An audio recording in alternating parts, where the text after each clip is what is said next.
তাহলে আগের দিন তোমরা টাকা পয়সার যোগ বিয়োগ শিখে নিয়েছো, তোমাদের অনেকেরই ভালো লেগেছে। অনেকেই দেখেছি চেয়েছে আমার ক্লাসটা যাতে এগিয়ে যায় আস্তে আস্তে এবং সবারই সুবিধা হবে। তো আজকে তোমাদেরকে টাকা পয়সার গুণ এবং ভাগ শেখাবো। তবে ভাগটা কিন্তু খুব সহজে শেখা একটু সমস্যা হবে, প্রথম শিখছো তো। আর দশমিকের ভাগ জানা থাকলে তবেই ভালো হবে, না হলে কিন্তু সবার ক্ষেত্রে সুবিধা খুব একটা হবে না, তাহলে একটু কঠিন ওয়েতে হবে। আমি দুটো করে বা তিনটে প্রসেস দেখিয়ে দিচ্ছি, তোমরা বাড়িতে অভিজ্ঞ লোকের সাহায্য নিয়ে করতে থাকো, ঠিক আছে। আজকে তোমাদেরকে টাকা পয়সার গুণটা আগে শেখাই। তোমরা তো আগের দিনও একবার দেখেছো যে 1 টাকা মানেই হচ্ছে 100 পয়সা, এটা তোমরা দেখেছো।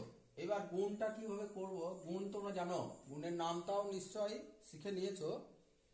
তো গুণের নামটাকে কাজে লাগাবো কিভাবে দেখো। আগে একটা নিয়ম আমি শেখাই। মনে করো বলেছে 25 টাকা 75 পয়সা। একে তোমরা কি করবে, গুণ করবে কত দিয়ে, ধরো দিয়েছে 9 দিয়ে গুণ করতে হবে। এখন এক লাইনে গুণ দিলাম প্রথমটা। তো এটাকে তোমরা সরাসরি একটা গুণ করে নিতে পারো, আগের দিন যেভাবে শিখিয়েছি। 9 এর ঘর নামতা ঘষে দেখো তোমরা, 5 9 45 হয়, হাতে 4 থাকে। এটা তোমরা পয়সা লিখে দেবে প্রথমে, হাতে 4টা তোমরা মাথায় লিখতে পারো, সুবিধা হবে, ছোট তো তোমরা। তো 7 9 63 আর 4-এ এখানে কত হচ্ছে 67। আমি একেবারে 675 লিখলাম, আগের দিন যেমন ভাবে বলেছি তোমাদেরকে। আবার 9 দিয়ে গুণ করো 5-কে, 9 5-এ 45, 5 নামলো, 4 হাতে থাকলো, 9 2-এ 18 আর 4-এ 22। তাহলে দেখো 225 টাকা হলো আর এদিকে 675 পয়সা। কিন্তু তোমরা জানো যে 1 টাকা সমানই তো 100 পয়সা, তাহলে এখানে 3 ঘর রাখবো না, একে 100 দিয়ে ভাগ করলে আমরা টাকা এবং পয়সা পেয়ে যাই। তো এখানে 6টা দেখো পূর্ণ সংখ্যায় আসছে, এই 6টাকে এনে আগের দিনকার মতো এখানে যোগ করে নাও, দেখো খুব সুবিধা হবে। কি হলো তাহলে, 6 আর 5-এ 11, 1 নামলো, হাতে 1 থাকছে, আর 1 আর 2-এ 3 2, তাহলে 231 টাকা এখানে পেয়ে গেলে 75 পয়সা। এটা তোমরা একটু সহজেই শিখতে পারলে গুণটাকে। আবার যদি কেউ মনে করো যে এতে খুব আমার সমস্যা হচ্ছে, তখন প্রথমেই তোমরা কি করবে, টাকা যেটা আছে তাকে একবার গুণ করবে, পয়সা যেটা আছে সেটাকে একবার গুণ করবে। আমি দেখিয়ে দিই একবার। 25 টাকা, একে একবার 9 দিয়ে গুণ করে নাও, এটা একটু বড় হবে। তো 9 আর 25-এ গুণ করে তোমরা দেখতে পাবে যে 5 9 45, হাতে 4, 9 দিয়ে 18, 4-এ 22, 225 টাকা। আবার পাশে কি করবে, 75 পয়সা, তাকে আবার আগের মতো 9 দিয়ে গুণ করবে, দিয়ে দেখবে 675 পয়সা। এইটা মানেই হচ্ছে 675 পয়সা মানেই তোমরা তো জেনেছ 6 টাকা 75 পয়সা। তাহলে দেখো 225 টাকা ছিল, আবার এখানে 6 টাকা হলো। তো এই 6 টাকাটা আগের মতো এখানে যোগ করে নাও, দেখো হয়ে যাবে 231 টাকা, আর এই 75 পয়সা থেকে যাবে। তাহলে তোমাদের ক্ষেত্রে দেখো একই রকম গুণফল পেয়ে গেলে তোমরা। আবার কেউ কেউ দশমিকে করে নেয়, সেটা তোমরা করতে পারো, দশমিক পদ্ধতি। দেখো 25 টাকা 75 পয়সা, এটাকে কি করতে পারো, প্রথমেই লিখতে পারো 25.75। কেন না, 75 পয়সা আছে, একে কি করতে হয়, 100 দিয়ে ভাগ করতে হয়। তো 100 দিয়ে ভাগ করার একটা সহজ পদ্ধতি তোমাদেরকে বলে দিচ্ছি। প্রত্যেকটা সংখ্যা, মনে করো 7, তার ডান দিকে একটা দশমিক আছে,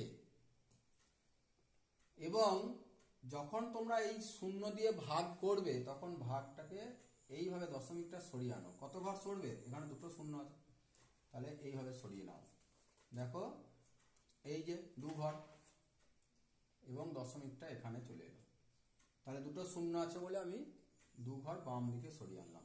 ঠিক সেরকম 75 পয়সা মানেই হচ্ছে 75 দশমিক আছে একটা ডান দিকে, তাকে 100 দিয়ে ভাগ দিয়েছি, 100 দিয়ে ভাগ করলে এই তো 2 ঘর চলে এলো, এখানে দশমিকটা আসবে। এখানে কিন্তু কোনো শূন্য লাগছে না, কারণ 75-এ তো 7, 10, 5 2 ঘর রয়েছে। তার মানে এটা হয়ে গেল 0.75, আর 25 টাকা আছে, তাহলে যোগ করে হয়ে গেল 25.75 টাকা। এখন এই 25.75 টাকাকে আমরা 9 দিয়ে গুণ করব। তাহলে গুণটা করো।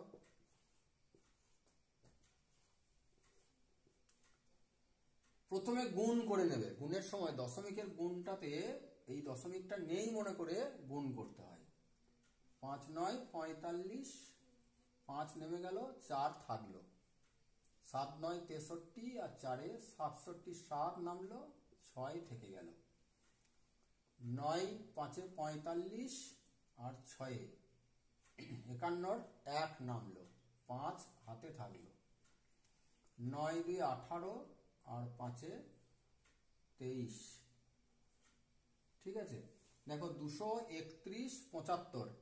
তো এবার দশমিক আছে যেহেতু, এখানে দেখো ডান দিক থেকে গুনতে হয়। কয় ঘর আছে? 1 ঘর, 2 ঘর, পরে দশমিকটা রয়েছে।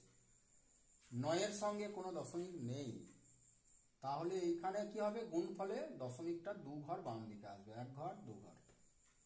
সব সময় ডান দিক থেকে গণনা করতে হয়, কখনো বাঁ দিক থেকে গুনবে না। ঠিক আছে, তাহলে 5 আর 7 এরপরে দশমিকটা এলো।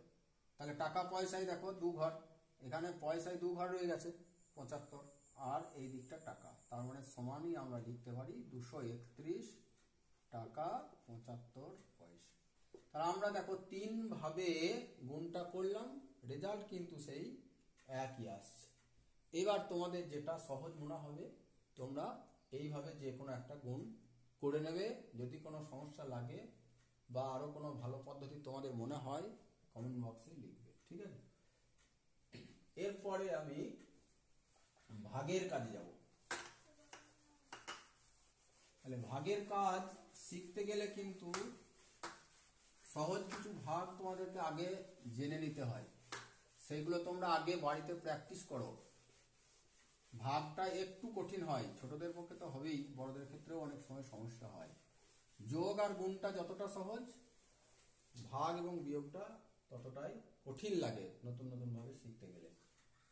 তাহলে কি করে শিখবে দেখো, এখানে যদি আমি দিই 75 টাকা 25 পয়সা, তাকে আমি বললাম 5 দিয়ে ভাগ করো, 5 জনের মধ্যে ভাগ করে দাও এই টাকাটাকে, টাকা পয়সাটাকে। তোমরা 5 জন বন্ধু কি করবে? বেড়াতে গেছো, দিয়ে তোমাদের একজন শিক্ষক মহাশয় তিনি কি করলেন? 75 টাকা 25 পয়সা খরচ করলেন তোমাদের জন্য, দিয়ে বাড়ি এসে তোমাদের অভিভাবকরা এই টাকাটা 5 জনের মধ্যে ভাগ করে দেবেন। তাহলে কিভাবে দেবে? প্রথমে 5 দিয়ে ভাগ, 5 জনের মধ্যে যেহেতু ভাগ হচ্ছে, সমান ভাগে ভাগ। তো এবার এই ভাগটা কিভাবে করবে তোমরা দেখো। এইটা করতে গেলে প্রথমেই তোমরা করতে পারো যে এই টাকাটাকে ভাগ করে নিলে, পয়সাটাকে ভাগ করে নিলে, দিয়ে কত টাকা কত পয়সা হলো সেটা একটা করতে পারো। কিন্তু সব সময় টাকাটাকে যদি ভাগ করে না মেলে, এটাতে মিলে যাবে তখন কিন্তু সমস্যা হয়। তাহলে যাও, এখানে মিলে যাচ্ছে, একটা সহজ একটা পদ্ধতি দেখো। 1 নম্বর পদ্ধতি দেখো, যে প্রথমে 75কে 5 দিয়ে ভাগ করব। তাহলে একবার গেল 5, 2 বাকি থাকলো, 5 নেমে গেল, তাহলে 5-এর ঘর আবার নামটা কষে ফেলো। দেখো 5 5 25, তার মানে আমরা 15 টাকা কিন্তু পেয়ে গেলাম এখান থেকে পূর্ণ সংখ্যায়। 25 পয়সাকে আবার আমরা 5 দিয়ে একবার ভাগ করে নেব, তাহলে 5 5 25। তাহলে এটা পয়সা। তার মানে হয়ে গেল 25 টাকা, 15 টাকা 5 পয়সা।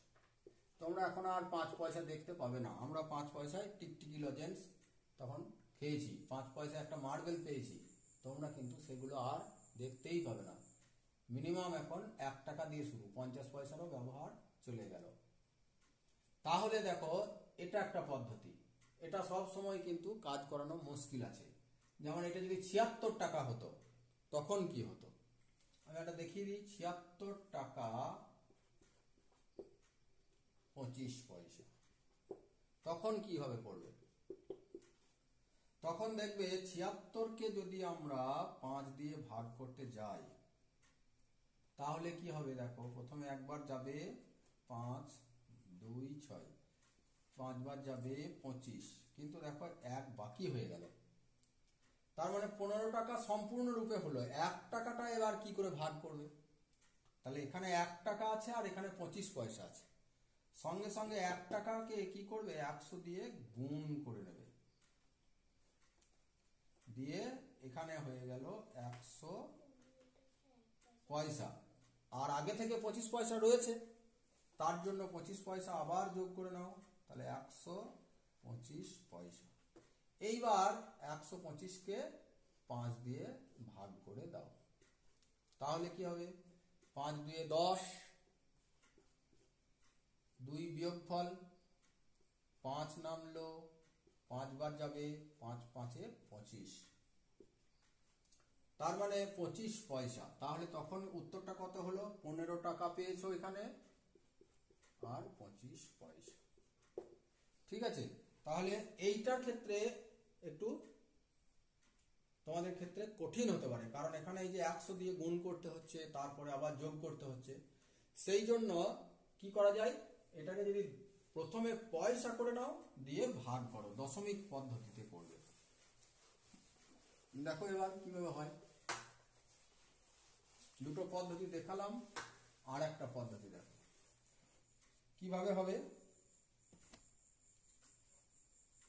76 টাকা 25 পয়সা, তাহলে একে আমরা পয়সা করে নেবো। প্রথমে কিভাবে হবে, 76 তার সঙ্গে 100 গুণ করে দাও, তাহলেই কিন্তু পয়সা,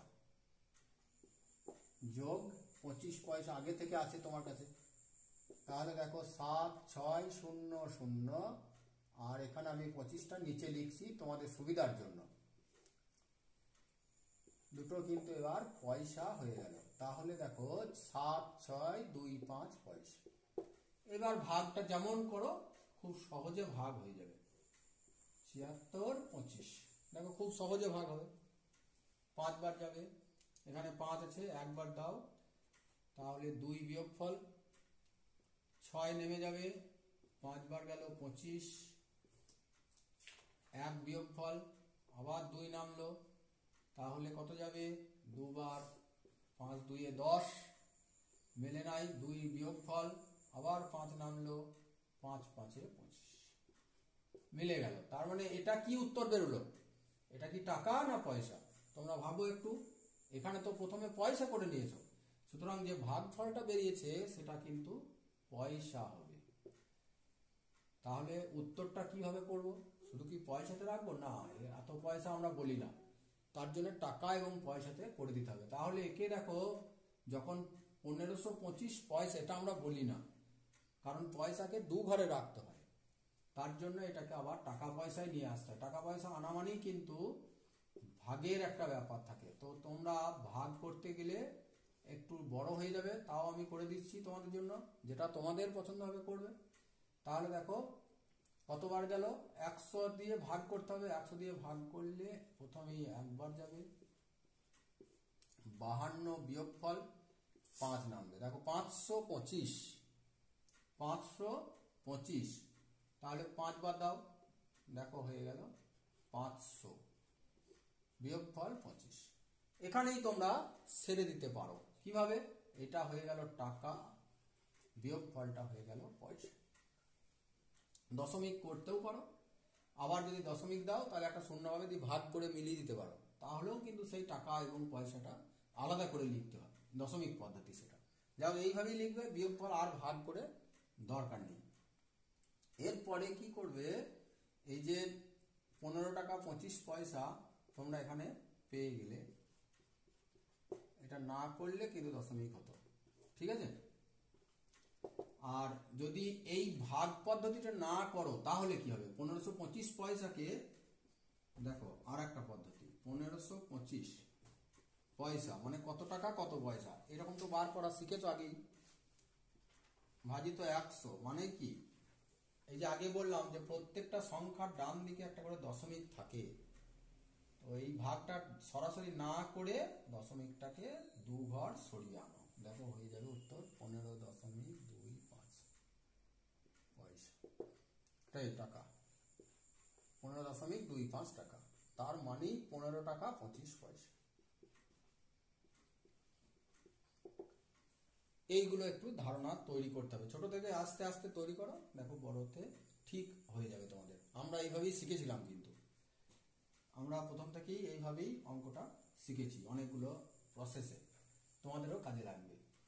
তো ঠিক আছে, তোমরা এইগুলোকে এবার বাড়িতে প্র্যাকটিস করো, সমস্যা হলে তোমরা কমেন্ট বক্সে লিখতে পারো, আমি সলভ করে দেবো সেগুলোকে। এবং পরের যে ক্লাসটা নেব সেটা হবে মেট্রিক পদ্ধতি, তোমাদের কিলোমিটার, হেক্টোমিটার, ডেকামিটার, কিলোগ্রাম, যে অঙ্কগুলো আছে সেইগুলো নিয়ে পরের ক্লাসে আমি তোমাদেরকে ভিডিও দিয়ে দেব, ঠিক আছে। তোমরা সাবস্ক্রাইব করে রেখো চ্যানেলটাকে, তাহলেই তোমরা সব ক্লাসটা ঠিকঠাক পেয়ে যাবে। বেল আইকনটা টিপে দেবে, পাশে যে বেল আইকনটা আছে ওটা দিয়ে দেবে, এবং অল বলে যে বাটনটা আছে সেটাকে দাবিয়ে দেবে, তাহলেই তোমরা আমার ভিডিও ছাড়ার সঙ্গে সঙ্গে নোটিফিকেশন পেয়ে যাবে, ঠিক আছে। সকলকে শুভেচ্ছা রইল। দেখো আজকের ক্লাসটা কেমন হলো তার জন্য আমি একটা প্র্যাকটিস দিচ্ছি আমার পুত্রকে, দেখি কেমন পারে, ঠিক আছে। তোমরা দেখে নাও, করো।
ঠিক আছে, বেশ। আর একটা ভাগ লেখো, দেখো 55 টাকা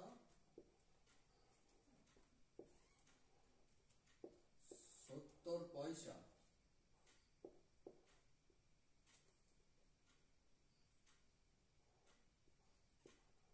টাটা নামাও, তাহলে সোজা হয়ে যাবে।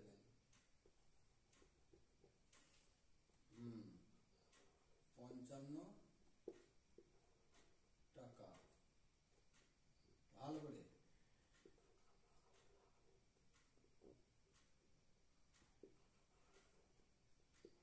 হাত উঠবে না, উপরে নিচের দিকে নামবে, 70 পয়সা। গায়ে পয়সাটা লিখলে হবে, ফাঁকে দাও, ফাঁক দাও, শূন্যটা দূরে রেখো, ভাগ 5, যথেষ্ট ফাঁক দিলে যাও, ঠিক হয়ে যাবে, ফাঁক দিয়ে দাও।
উত্তর কত হলো? 11 টাকা 14 পয়সা। লিখে দাও, 11 টাকা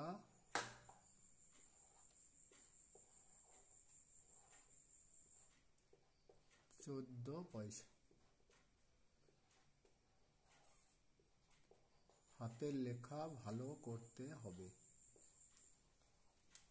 অনেক ভালো করতে হবে, ঠিক আছে? বাড়িতে বোর্ডে প্র্যাকটিস করবে। খুব ভালো হয়েছে, ঠিকই আছে, কোনো অসুবিধা নেই। তাহলে শিখতে পারলে, তোমরাও চেষ্টা করো, তোমরাও পারবে।